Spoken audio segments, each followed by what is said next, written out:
Hey guys, welcome to LifeBuilds. My name is Michael, and today we're going to take my 2006 BMW 750LI that would be considered mechanically totaled and give it a new life.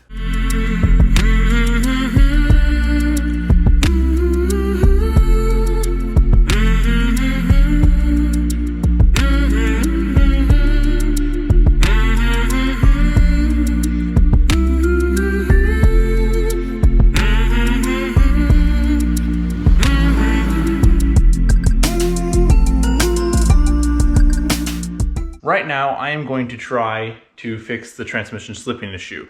Now, it did drive perfectly fine all the way back from Portland, Oregon, 300 miles. However, I did notice when I was going up hills or when I was slowly driving through town, the RPMs would kind of waver, you know, just a couple hundred RPMs. And that's not right when you're in, it should be either accelerating or decelerating, but it should be staying stable. So I believe it's going to be low on transmission fluid or the clutch packs are going. But I want to do a test on it because I've heard that the mechatronic sleeve, if I'm saying that right, fails and it starts to seep out the oil, okay, which then causes these, I think there's 12 quarts or 16 quarts in these transmissions, to go down to something like 6 or 7. Well, if there's not enough fluid, it's going to cause the clutch packs to slip. So, get this car lifted up, get under there and see what we can find.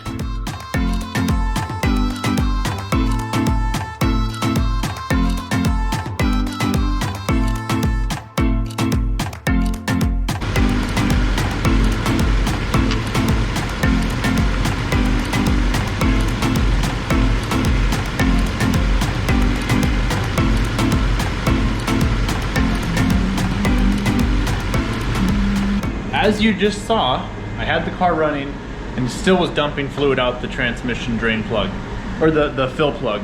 And so I was like, you know what, that's crazy. I'm doing something wrong. I don't know what I'm doing.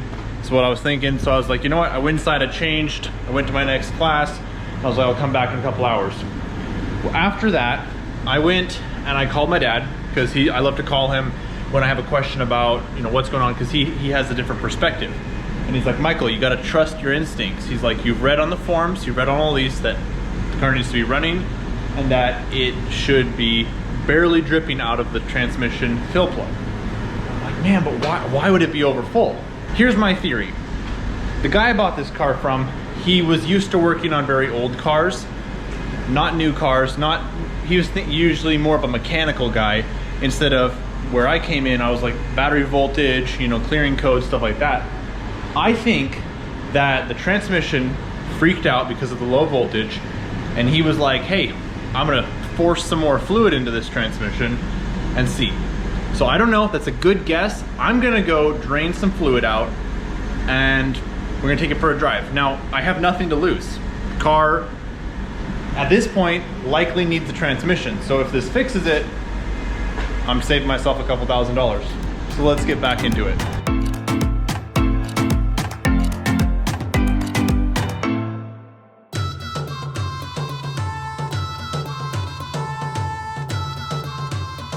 Okay guys, well, as you saw there, that was a incredible experience. I literally got transmission fluid in my elbow, everywhere, but got it off the jack stands, got it off the jack, and we're gonna take it for the test drive. So you're coming with us, let's see what happens. Currently, there's this little hill, and it always does it on this hill. Nope, it's still doing it, okay. Yeah, it's still slipping. It definitely feels like it's better. It's still doing a slight fluctuation. I think before it was doing about 500 RPMs. Now it's doing like 200 RPMs. Okay, it is the next day now, and I want to update you guys on this transmission issue we've been dealing with up to this point. So, I believe I know what went wrong with this transmission. I think that the prior owner overfilled the transmission because the battery dipped below 9 volts through the transmission in transmission malfunction mode, which is limp mode, 3rd gear lock. He couldn't drive it. He's like, hey, I'll throw some more fluid in it. Maybe it'll fix it. It didn't fix it. And in fact, I believe it made the problem worse. Now, as you guys saw, I tried checking the fluid level, assuming that it was gonna be low, and it actually was really, really full. So then I ended up draining out a couple quarts, It's shifting better, but I believe that some damage may have been caused because of the overfilled transmission. So what does that bring me to now? I have decided I'm gonna run some Lucas Oil Transmission Fix Stop Slip in the BMW. I'm gonna try it because you guys be curious to know if it would work, and I would be too.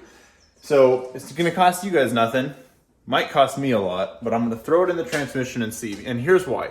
If this transmission was really, really slipping, if it was really bad, I would never try it. I'd just get a new transmission or probably a used transmission from a junkyard. However, this transmission still pulls very, very hard. I drove it 300 something miles home. And the only time it slips is when I'm just slightly going up a hill, not very much RPMs, maybe 1,000 to 2,000 RPMs. And the RPMs just kind of waver just a little bit. And for someone like me, a car guy, it's like, that's a big issue. But for the average person, they'd be like, I wouldn't even notice it. So I'm gonna throw this fix in. I believe it will help. And I'll let you guys know if it does. So what I'm gonna do is I'm gonna actually drain the fluid out of the transmission, put that in, put some new fluid in the transmission and see what happens.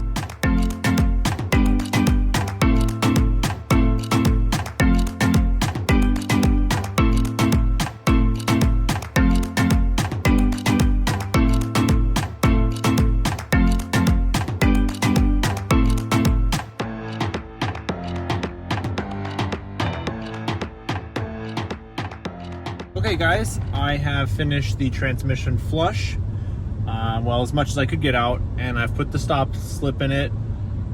I'm not too hopeful, but we're going on the test drive right now and we'll know very shortly if this actually fixed the slipping issue.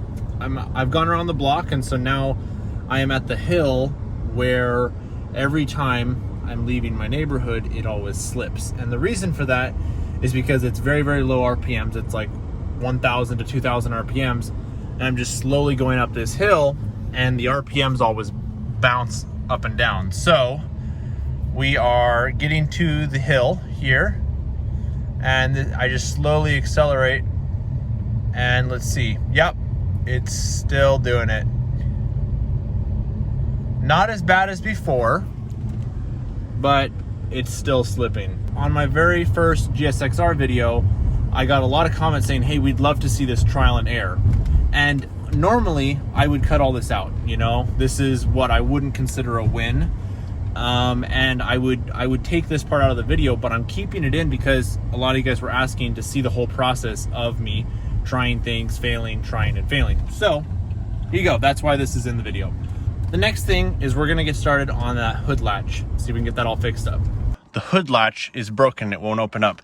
Now, instead of me, you know, jumping right in and cutting the hood or going under the fender, I was like, well, let me look at the actual mechanism. So, grabbed a couple screwdrivers, popped this panel off, and would you look what I found?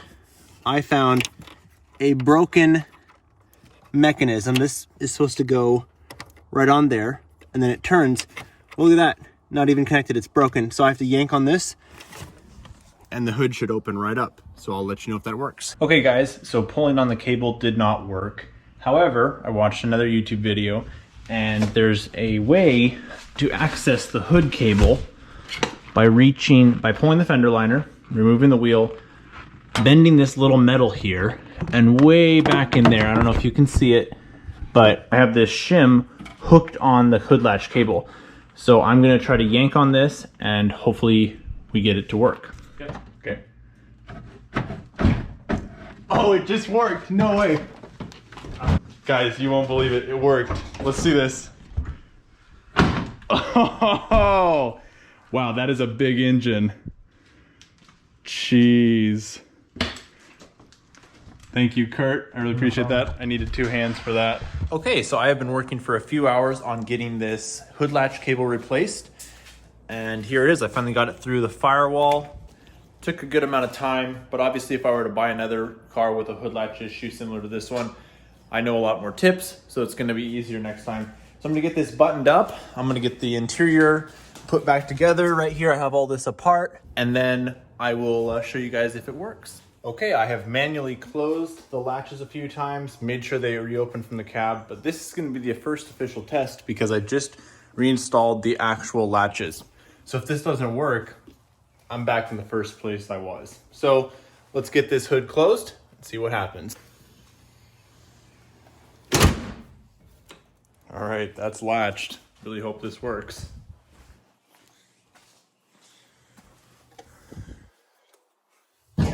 Oh, yes. That's what I'm talking about.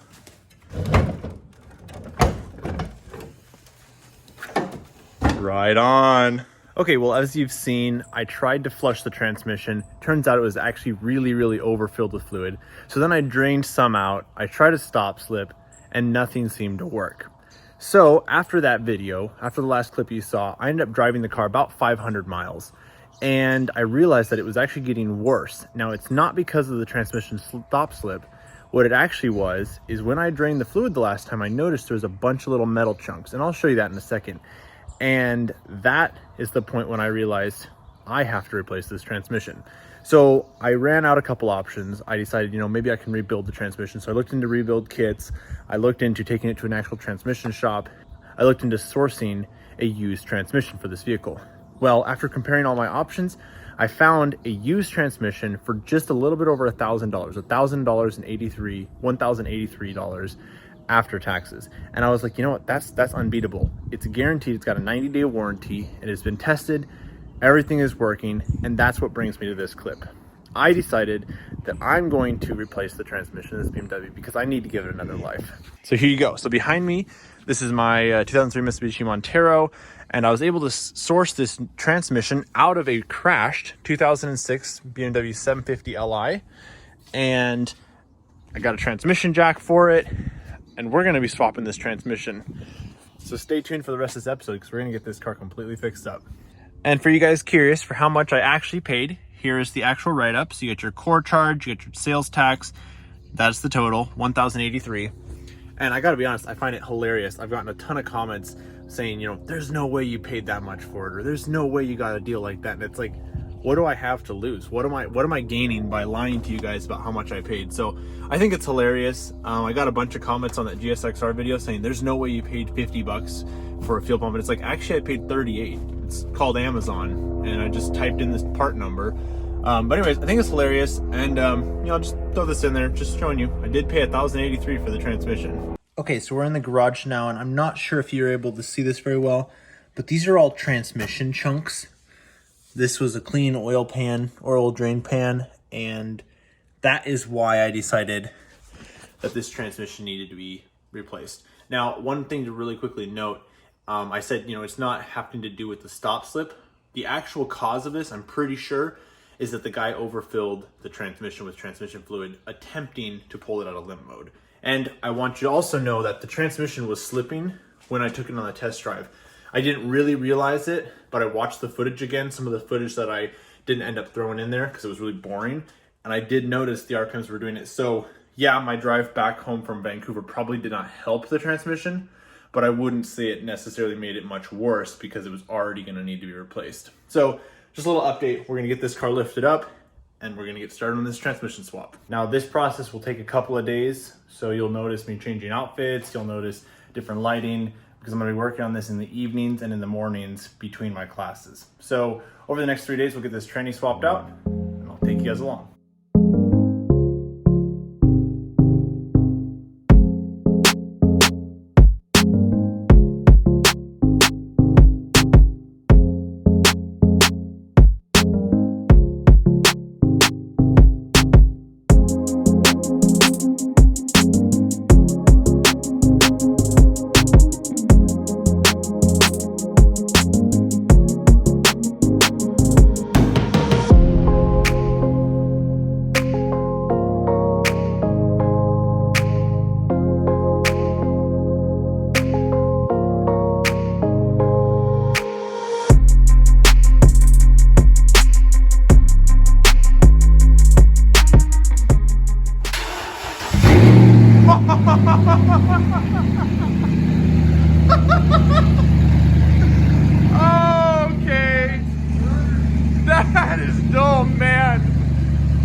Okay guys, we have gotten the transmission officially out of the 7 Series.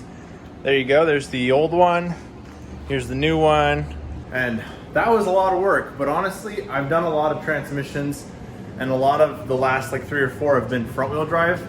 I hate pulling transmissions on front wheel drive because it's all sideways and you're really cramped, and man, this is the first V8 rear wheel drive one I've done in about 2 years, and I really enjoyed it. So about 6 hours is what it took me. Not too bad, honestly. Kind of show you guys what we're looking at under here. Tranny's out. All right, so I'll put you guys back on the time lapse, but I just wanted to update you guys that we did get it out.